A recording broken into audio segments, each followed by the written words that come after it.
So, Chris, this next set of questions has to do with what we call guilty knowledge. Guilty knowledge is when someone is deliberately and intentionally withholding information that could lead to an arrest. In cases like this, we want to look at a primary issue and a secondary issue. So the secondary issue here would be protecting the identity of anyone involved in Catherine Fuller's murder. There's only three ways, Chris, that you could know who actually committed this crime. One is either you did it, two, you saw who did it, or three, someone confessed to you directly that they did it. So that's what we're going to go with on this test, okay? Let me know when you're ready. Hey.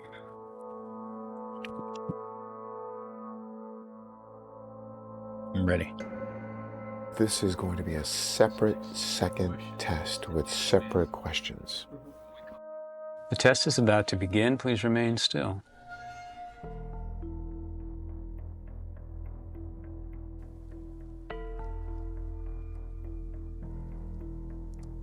Are you concealing the involvement of any other person in Catherine Fuller's attack?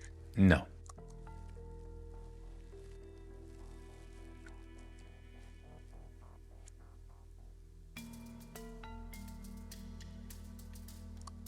Are you hiding the identity of Catherine Fuller's attacker?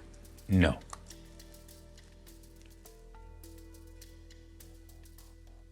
Eyes open, please. Yes. Are you concealing the involvement of any other person in Catherine Fuller's attack? No.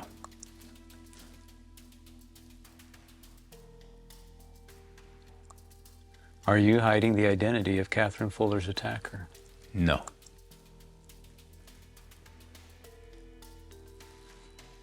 This part of the test is over. Please remain still.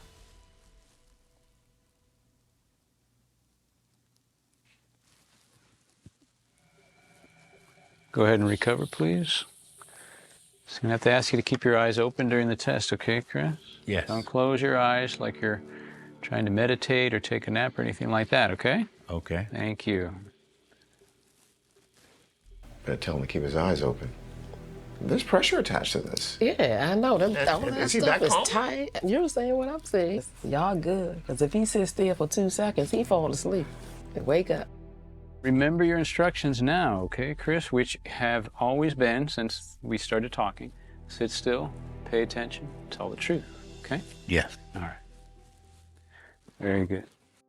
During the investigation, the Washington, D.C. police devoted a lot of resources to solve this high-profile crime. For a glimpse behind the building of this case against Chris and the other alleged 8th and H crew members, I'm meeting with retired D.C. homicide detective Daniel Villars, who was on the force at the time. The Catherine Fuller murder back in 1984. I bet you remember it pretty vividly. Yes, because of the brutality of the case. How many homicide detectives were assigned to that case? It was only 2. My involvement was when they decided to make the arrest. So they pulled just about everybody in the office to help out. We walked in from the homicide office to a holding cell. The detectives left, but they asked me to stay in the area. So I just grabbed a chair and sat alongside the cell, hidden so they could not see me. 2 of them were talking about a person that they believed snitched on them.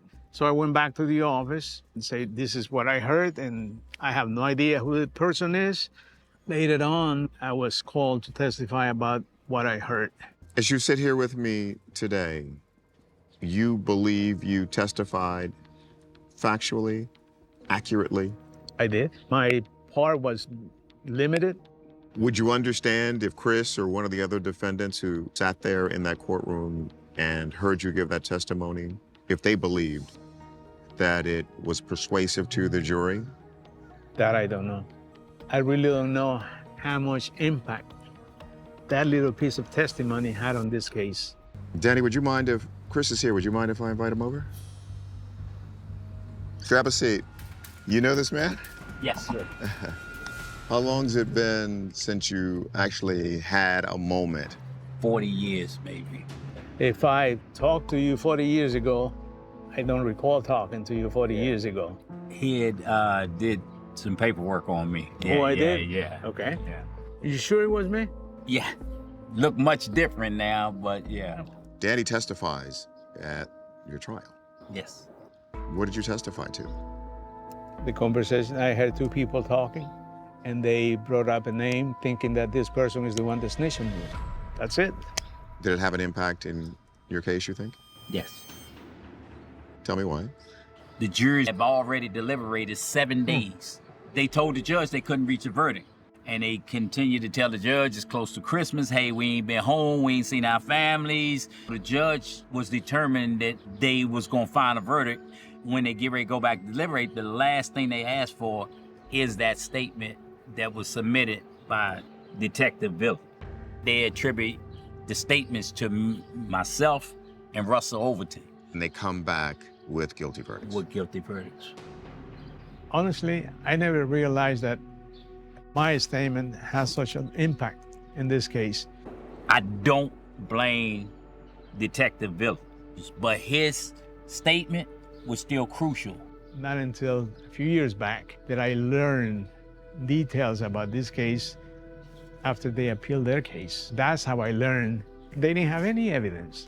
And I tell you straight up, because I'm a straight shooter with everybody. My apologies. Thank you.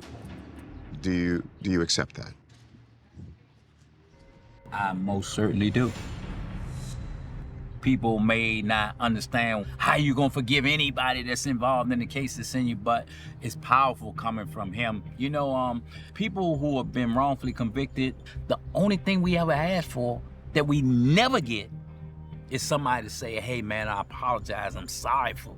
I just got it. You just got it. Yeah. I think that's the moment I want to end on, Yes. right? Thank you. Thank you. Thank you. Thank you. Thank you, sir.